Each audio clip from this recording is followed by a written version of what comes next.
I'm so full. Yeah.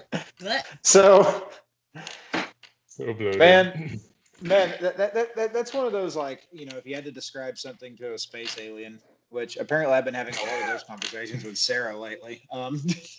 You two just talk about how you talk to aliens? Well, No, I will not brought get up into a the stuff I was hypothetical discussing earlier. conversation, idea, Yeah. but Yeah, I'm it's just like, sitting here picking at it, going like, well, how does that work exactly? Yeah, it was just literally just I was like, what would happen? What would you think if tomorrow 8 space aliens landed, and they landed on the lawn of the White House, and Biden walks out there, and it turns out that the aliens are all Christian. I had so many questions. Like all of the intergalactic space aliens are Christian. Like how? How did that happen? Doesn't matter. They're just like, hey, have you heard of our Lord and Savior Jesus Christ of Nazareth? I'm Glorp from the Galactic Empire. Biden walks out. Oh my gosh! He looks at his bracelet that says, "What would Will Smith do?" He punches the lead alien and says, "Welcome to Earth." Of course. That is how that would happen. What would Will Smith do? And the alien's like, hey, do unto others. But no. It's a golden rule. Oh, yeah. The question I was wondering, that's just going to completely derail all of this, but what if you talked to an alien species that did not burp or fart? How would you explain that to them? You probably like, how do you find out that that's a thing? Like, somebody just says burps and they go, "Oh God, are you dying?" Yeah, it's like, "Oh God, you're exploding." Oh God, the Christian God, because we've established we believe in Jesus. I hate the same aliens. I hate to bring it up. It's like I feel like there'll just be other things that come up before we need to worry about that. No, that's pretty important, dude. No. It's literally they step off the spaceship, shake hands, and then say, we're here to, did you know your soul is in danger of burning in hell? Are these the same aliens that are the Biden with the Israeli guy? Yeah, and then Biden gets so scared that he just, hikes a leg. With a little toot out, and they go, "Oh my God." Why does he hike his leg up? Well, it's not really a hike. It's more like, that like pelvis shift. Or he just kind of shifts. Oh no. So hey, Adam Ant was attacking. Remember that game we were playing? That was literally my next sentence was going to be, so anyways, Zweihander. Oh God. So Votrik's gonna look at Rudy and be like, "Well, here it happens again." He's gonna start putting his boots and pants back on. Wait, so okay.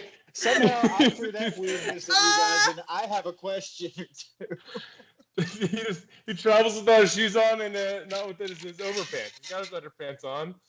He just takes his overpants off. God damn it! You were outside, sir. I was outside. Yeah, you saw the guy get shot. Oh, I thought I saw him through the window of the carriage. Okay. Okay, you know what? We'll do the carriage. That makes more sense. That makes it. Okay. I'll compromise. Yeah. He just put his boots back on. Okay, that's better. So, I too hate it when I'm just chilling out with my pants off and someone gets shot to death fucking 10 feet away from me. I don't find this weird at all. I think this is pretty normal.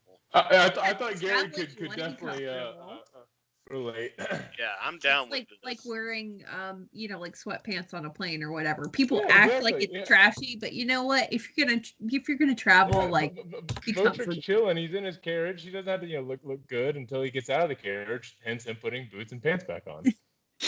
And his ruff. No, the ruff never went off. The ruff stays on. It acts as a pillow when he sleeps. Keeps his head dropped. So the woman who is not brandishing a flintlock, she goes, "All right, that's far enough. I believe you guys have something of ours." Votrik's gonna get out and be like, something. What are y'all requesting or stating that is your property that's under our supervision or our possession? Two of the gentlemen, they point their flintlocks at you, and she goes, "And who the hell are you?" Oh, I'm just a simple envoy, just trying to make sure that we get where we're going. Don't mind me. I'm just trying to cool the situation down. Obviously, y'all are a little upset. Maybe we can come to some sort of agreement. You're going to make a roll, sir. You know what? You tell me what you're going to roll.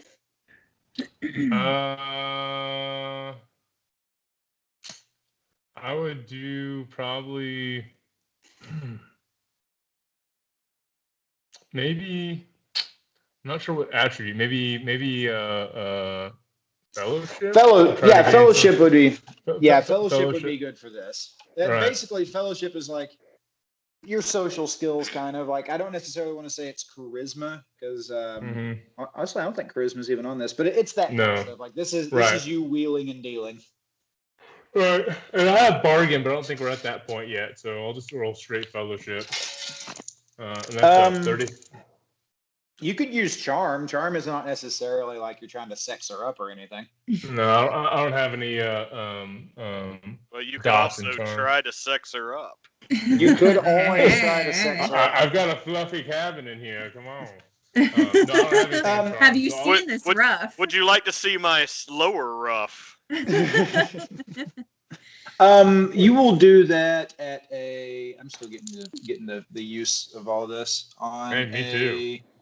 Yeah, aren't we all? You'll do this with a challenging rating, so minus 10% on your total. All right, that's 25. That's gonna be a hard one. And then 64. Blew that out of the water. Yeah, she looks at you and she goes, "What was the question again?" Sorry. Just what are you wanting? Calm your tits, kind of stuff. Okay. She her tits are not sufficiently calmed, and she goes, "You know what? No, I think we got the upper hand." And she motions to one of her boys next to her, and another shot rings out, and you hear somebody scream. At this point, there starts to be panic through the caravan. All the guards are starting to arm themselves. You see some of the guys with muskets. They take a step back. They're starting to load them because you don't keep those things fully loaded. It'll fall out and cause all kinds of problems.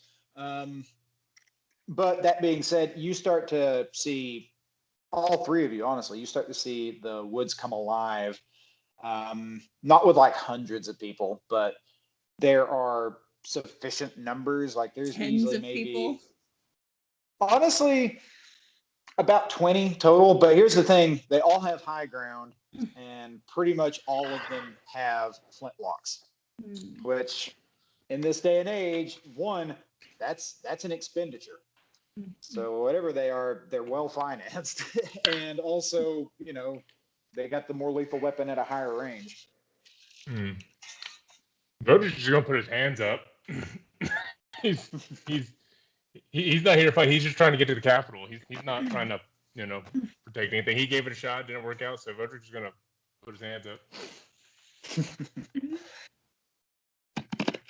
Maeve. Probably try to sort of maybe take cover if possible, like near one of the wagons or something, or. All right, we'll let that settle. All right. Just a second. Where is that one thing I was looking at? Okay, that's fine.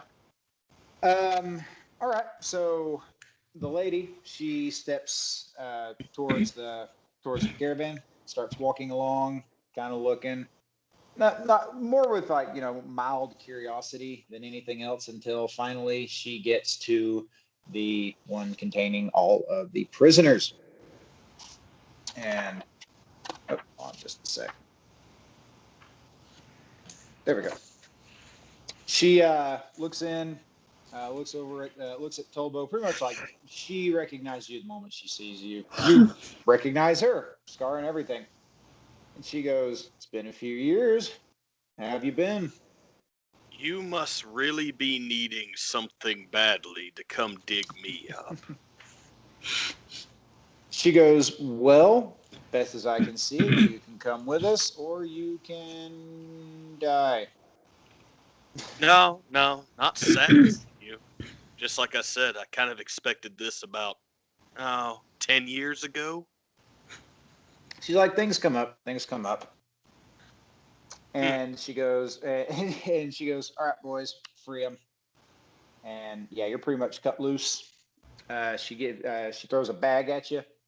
It's got not a whole lot. You would say roughly an archetype's worth of starting gear. And seriously, I have to do this because I was waiting to see how this would play out. But like for a moment, he's like, hold on a minute. And he reaches directly into his anus and pulls out a wrapped stiletto, unwraps it, throws the soiled cloth away. So I have an ability called holdout. You have a peasant pocket? So you can keister whatever? Well, it doesn't have to be in the butt, but essentially, since I'm wearing like a loincloth and that's it, I can keep a weapon the size of a knife on my person and hide it easily at any time. So, not knowing how that was going to play out, I didn't even tell Chase about that. Like that was I didn't know you were going to fucking keister stash a knife. just in case shit went real bad, I was going to be able to produce a weapon. So, okay. So he takes it out. He unwraps the thing. He doesn't care that anyone's watching him. Then, puts on the clothes from the gaff bag, takes the stiletto, puts it in this little holder that's part of it, and he's like, "This might be the first real clothing I've worn in years." She laughs. By the way, her name is Elizabeth. Yep. She laughs and she goes, "Prison was hard on you, man." It was a lot of things. But anyway, what's the plan? We taking some hostages? What are we doing? She's like, well, first things first, we're going to kill all of these people so that they don't, report anything. And then, funny enough, we're going to continue to make our way south with the gear, basically take on the personage of these people. And then we're going to break off. And I think we have an in to make a lot of money we'll say robbing from the rich. All right. It's a good plan. And I'm down for all these people dying. Just hear me out. I know we hadn't worked together for a long time. And he points towards the dwarf and says, he's important somehow. And I see that as a hostage that we can sell back. Whatever your plan is, that's fine, but come on. You and I have had enough hostages in our time that we can handle that dwarf. Look how old he is. We can handle an old dwarf. So, okay, first off, I like what you're doing, but I need you to mark on preferably on a notepad right now, 3 corruption. Okay. This isn't bad. I appreciate the fact that you guys are playing to your strengths and stuff. But yeah, 3 corruption. Okay. Do continue. Hang on, let me write this down. Part of the game on my end is basically to find ways to show, to let you guys, hey, there's an easier kind of evil way to do these kinds of things. And if your character does it, this is how you guys grow as characters. Like when I throw these kinds of things at you, we'll roll at the end of the session. And the more good you do, the better your chance of getting a fate point later. And those are the real important things. So anyway, we can definitely probably ransom off that old dwarf. That won't be a problem. He's obviously important to someone. And then he points to Maeve, says, I know this is going to be weird. You remember how I always used to have hunches and feelings? He goes, yeah, it was kind of creepy. Yeah, but that one. I saw her the second they let me out of the wagon miles back, and there's something with her. I think it'd be in our best interest to keep her alive and keep her with us. She walks up and to you, Maeve, and kind of looks at you. And, drops her bandana mask, completely breaking CDC protocol. And Oh, no, don't bring it up. she's Dr. Fauci runs out and just decks her. Thank you, Dr. Fauci. Anytime. Like, no. Fauci No, she off. looks away. That's so. But no, she looks at you, drops her mask. Pretty much as he saw, you see the scar. It's not like directly down it. She's not like that, try hard. But it's basically like it starts at the corner and kind of runs down almost to a perfect line to where her mouth would be if it extended that far. Okay. Like that's roughly where it falls on the cheek. All right. She goes, "Well, today's your lucky day." Oh, okay.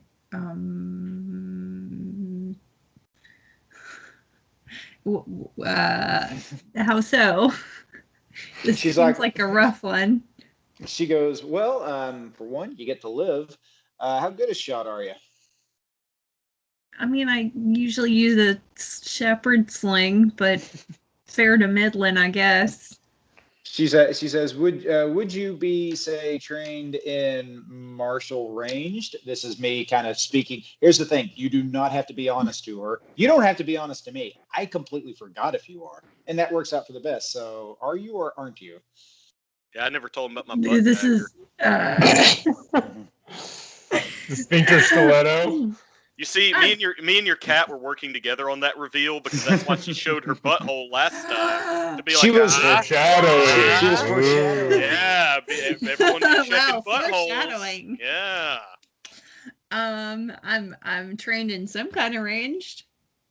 She goes, "All right, you're rolling for this. Which one's lying? Just flat out lying to somebody." Shit. Because I'm going to say, we will do, we'll do bargaining. No, guile kind of falls. I was gonna say bargain. I have. Yeah, Guile. roll. I don't. That's fine. Just roll. You know what? If you got bargain, we'll do that. We'll Okay. run it as a bargain. So each dot is like what plus? Yeah. So let's Plus say 10. Yeah. So let's say your fellowship is Mine's 55. 45. It's Okay. okay. So with one dot, it'll bring it up to 55. That being said, you know what? No plus or minus right now. Okay. All right. Nope. Would you like to spend a fate point? I already spent one. Spend them away. We got him for all of us, Sarah. Yeah. All right. We Okay. got I'll two try left, it. but it's I'll try fine. it again. I may have to switch out dice here, man. I don't know. All right.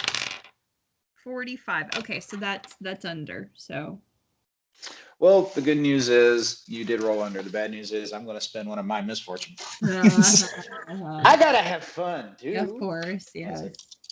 So I gotta beat your 41. It's 45, but okay.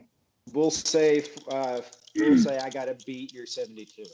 Sure. No, 45. Okay. You're the GM here. You tell me, bud.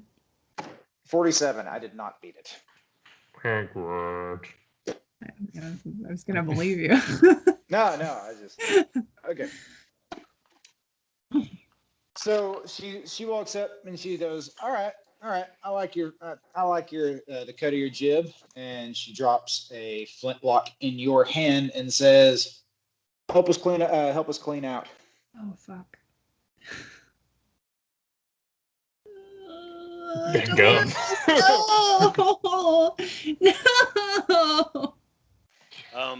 With seeing kind of how you're reacting, Tolbo walks over, and I'm gonna roll intimidation check against you, Sarah. Okay. And Tolbo just walks as far up to you as he can, kind of, because you're taller than he is. Yes. But he looks up at you and just goes, "This is the only way."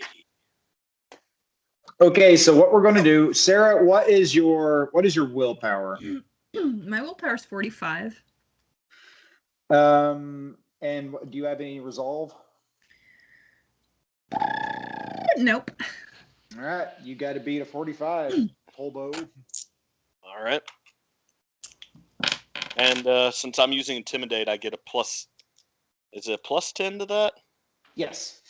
For each circle filled in, that's a +10. Now that being said, I mean, that's an 83 plus my 93. I think I beat her. I believe you. Okay, that is an unbelievably high freaking thing. I'm very intimidating. Okay, all right. Well, we'll get back to that. I'll for now. All right, so you're intimidated, lady, maybe.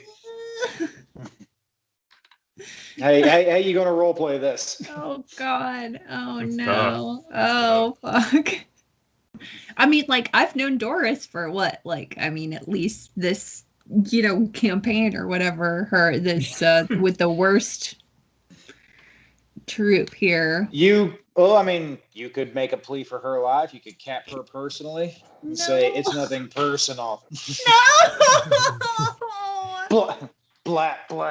It's a dark tough world, lady. Maeve. She's look, she got a peg leg. She's a sawbones. She can, if y'all are bleeding, she can help. She's very helpful with this kind of thing. Maeve, roll a. This is going to be your bargain one. Right. So I'm trying to roll below it or above? Yes. It? Okay. You're aiming low. Okay. So is I right or wrong in my aiming, like getting over rolling against her? Was that good to get higher? No, I mean we'll just. I think it wasn't, but we'll roll with it. Yeah. We'll roll with it. So that's based off of fellowship. So so my fellowship's a 45. So that means I'm trying to get below a 45. Yes. You have bargain, right? I have bargain. So wait. So that's below 55 then.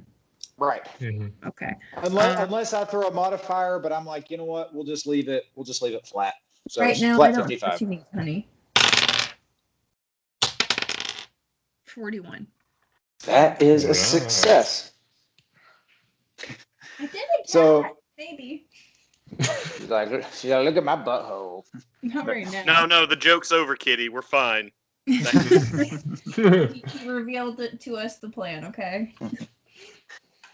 So Elizabeth looks at you and she goes, "You realize someone with 1 foot is going to slow us down, right?" She's honestly faster than me. I mean, she's thinking I know I've got these long legs and everything, but not very coordinated. She goes, "All right, we'll spare the elderly today." Elderly.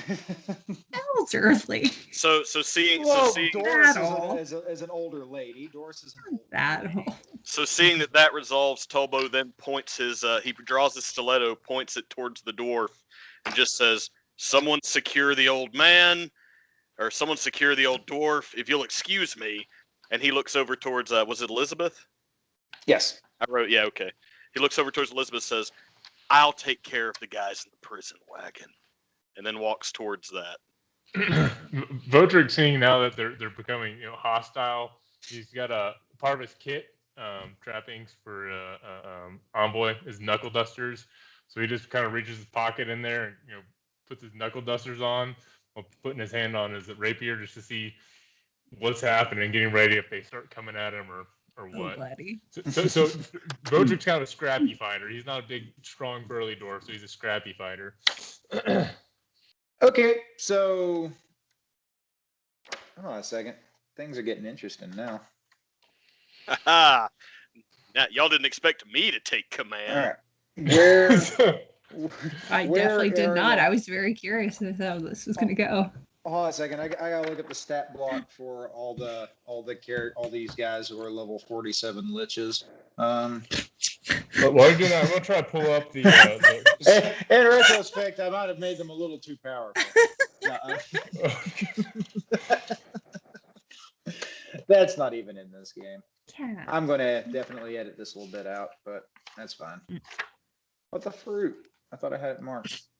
What the fruit? Which Yeah. fruit are we talking about? Banana. Banana.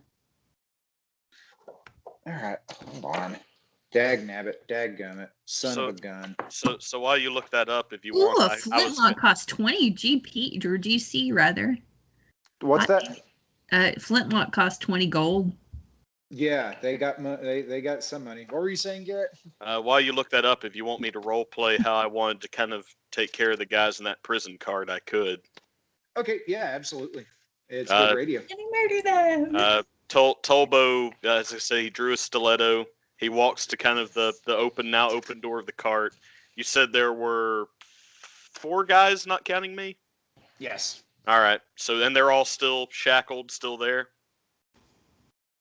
Yes. All right. So Tolbo then kind Now, I will say this. This is going to increase your corruption. Tolbo is Tolbo, dude. Okay, that's fine. He's been in prison a long fucking time, huh? But Tolbo looks in he pokes his head in the cart, sees them all, and he's like, "You boys have wanted to be real chatty since I met you."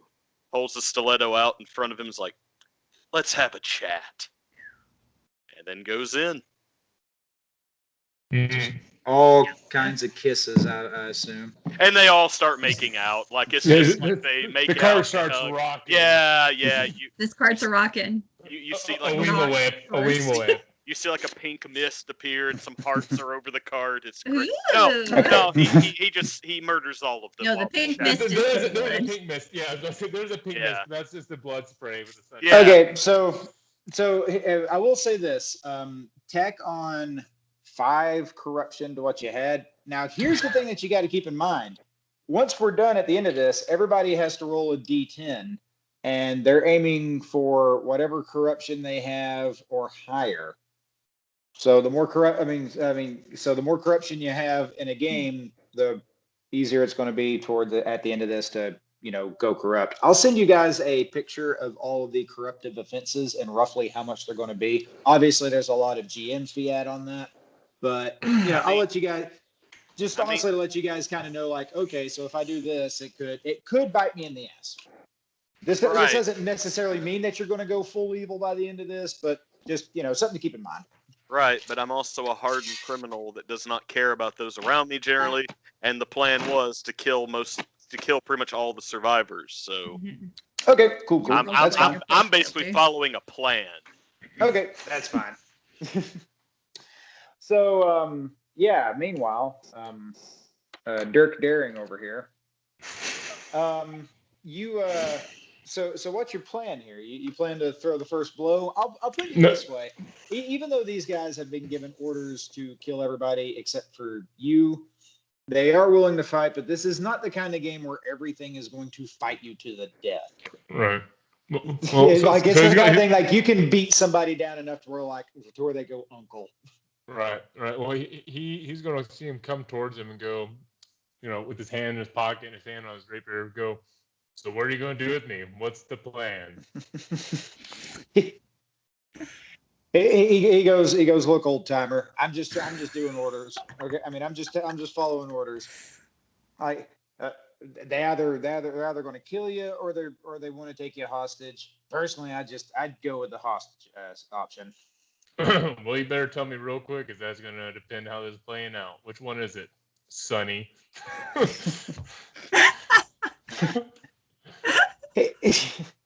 He goes, "Look, man, let me he pulls a rope out from out behind him, and he's like, "I'm just going to tie your hands up, and you're going to go back there with the missus and the mister and whatever group of people they've decided to let live." Yeah, and he's going to just pull the knuckledusters out and just take the first swing, because he feels like this is not. He doesn't know if it's going good or bad. Because the guy's not getting straight answers. He's a bit of the candor and the cruelty. He wants straight shots. So no, that's fine.